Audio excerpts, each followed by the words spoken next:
know that you can feel the wind rushing through your windows. So now, as I talked about originally, we can now talk about how to make your window energy efficient so that you can have a U value close to a brand new window. First thing up is to put some type of weather stripping on. We have different weather strippings we use to seal up the windows. On the top and the bottom of a window, if you have your sash, we have what we call a bulb, but it's really kind of a little flip piece. We'll see a picture of this later, but we'll end up putting a groove in the top of the window with a router. This is the routers we use, and we have a slot cutter on it. This slot cutter rolls along the bearing and just makes a line. You can do this with a saw curve too, if you have a thin enough saw and a table saw. Then we push this weather stripping into that groove, and it just has a little bit of give.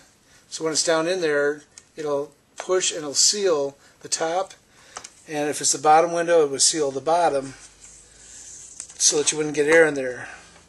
Now on the meeting rail, in the middle, you may see this on your windows, you have an angle.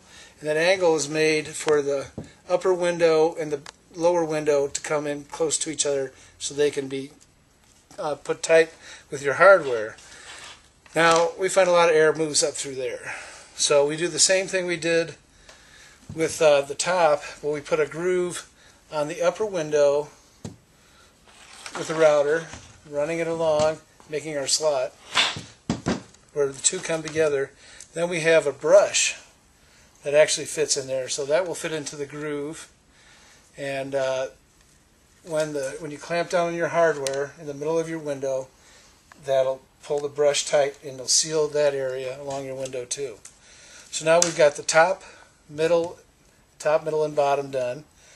Now we have to look at the sides. You need something that'll actually seal the sides of your window. The simplest system is something you can buy at the hardware store again. You'll see it in little round bags, and it's just a metal spring steel. This actually will slide down. I don't know if you guys can see this or not, but you'll end up sliding it down between your window and your frame. And we do it backwards just so it'll work right now.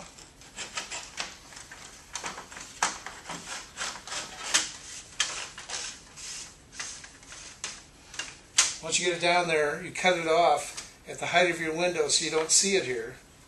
And then, as long as your window is shut, your weather stripping will be nailed on there and will be sealed up against your sides. You do the same thing on the top. You slide it up there, cut it off on the outside.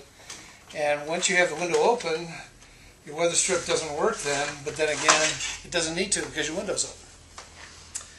There are fancier versions of this. This is one that we buy ourselves. It's kind of a T shape, and what this does again is we will use a slotting cutter and make a cut in the side of the window, and then the window will go up and down on this, so the air would have to move through the window and then out to get some movement through there. It's a little fancier way to do it, but it also makes a good guide, and it looks a little cleaner, I think, than the gold stuff. Okay, now you've got your windows weather stripped, and so they're pretty airtight. Now you're running into how to finish them up, how to get the U value really close to a good double insulated unit. Well, you're going to need a storm window of some type. With the storms, they find that the U value is very close because the air infiltration is actually very good, or limited. The storm windows, you can have a custom storm window made, and you can switch it out with your screens every year, and you'll usually have a hook or two on top, and then you'll push them in. Then you'll have clips or turnbuckles down lower that actually clip them into place. Sometimes people put hooks and eyes in the back of their windows too, but this works fine. And if you don't feel like changing out your screens in storms all the time, they make units that are like this. This is what you call a storm screen combination. This one's made by Marvin. There's some other ones made also. But it has both a storm window in both top and bottom, and then it also has a screen. So in the wintertime you have it closed, and on the inside it looks like this. Then in the summertime